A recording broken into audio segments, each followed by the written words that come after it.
At dahil nga day off ng bida ngayon, gagawin yung kapre-pakinabang ang araw niya ngayon. Wow! Habang naglilinis nga siya ng lagay ng pinggan ngayon, napansin ng ating bida na wala yung isang lock nito.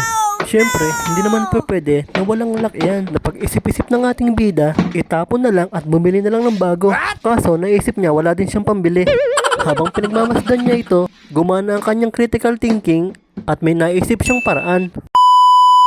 At dahil nga day off ng ating bida ngayon, sipag-sipagan na naman ito. After nga niya magugas ng pinggan, dinamay na rin niya yung lagay ng pinggan. Napansin nga ng ating bida na nawawala yung isang lock nito. Paano kasi? Bida-bida kasi.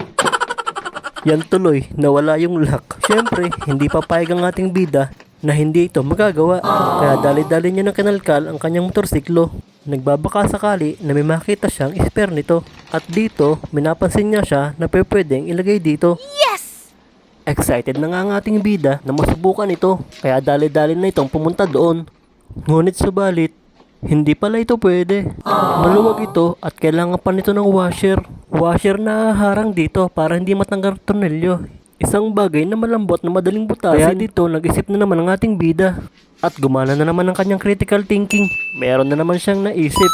At dali-dali na nga siya nagpunta sa basurahan at nagkakalkal siya kung anong pwede niya makuha dito. At gaya nga nasabi ko, type ng bote. Kaya ito, naghahanap siya ng type ng bote. Yung bote ng mantika. Malambot ito at madali itong butasin. At ayun, nandito lang pala. Kung saan ka pa nagpupunta, meron pala diyan eh. Kaya ano pang hinihintay mo, bilisan mo na. Butasin mo na at ikabit mo na yan. Pero bago ang lahat, hinugasan muna ng ating bida ang type ng bote para naman malinis ito. After nga niya malinis, inumpisahan niya na ang kanyang gagawin. Dito nga, binubutas-butas niya na ito. After niya mabutas, pinasok niya na. Ipinasok niya na ang tornilyo at inikot-ikot na ito hanggang sumagad. At after nga niyang maisagad, ipinasok niya na ito sa butas. At mukhang successful ang ating bida ngayon. At nilagyan niya na ito ng isa pang washer. Bali plastic nga palang washer yan. Galing ng karburador ng motor. Habang kinakabit na nga ito ng ating bida, napansin niya na sakto-sakto yung washer na nakuha niya sa karburador.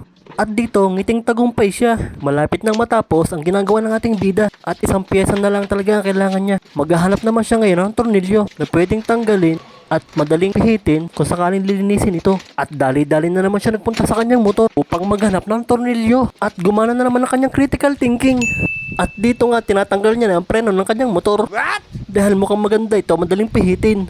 At tagumpay na natanggal ng ating bida ang tornilyo galing sa preno ng motor niya. Ang talino talaga ng ating bida. At dali-dali na nga siyang pumunta sa kanyang ginagawang project. Gaya ng ginawa niya kanina, hinugas-hugasan niya na ito para malinis. After niyang mahugasan, pwede na itong ikabit. Ipapasok niya na yung tornilyo na may type ng bote ng mantika. Tapos ilalagay naman niya yung washer na galing sa karburador ng motor. Pero bago ang lahat, naisip ng ating bida na hugasan muna ito. After niya nga mahugasan, pinunasan na ito at ready na ikabit. At pinagsasalpak niya na ito na parang nagbubuo ng puzzle. Napakatalino talaga ng ating bida. At isinasalpak niya na ang tornilyo na galing sa preno ng kanyang motor. Kahanga-hanga talaga ang ating bida. Matalino lang talaga makakaisip ng mga ganito. At dahil dito mukhang tagumpay ang ating bida. At sakto-sakto yung tornilyo. Kahanga-hanga talaga. Ang sirang bagay na buo ng ating bida. At dahil nagawa niya ito, hindi na siya bibili ng bago. At nakatipid siya. At naging kapaki-pakinabang ang araw day off ng ating bida.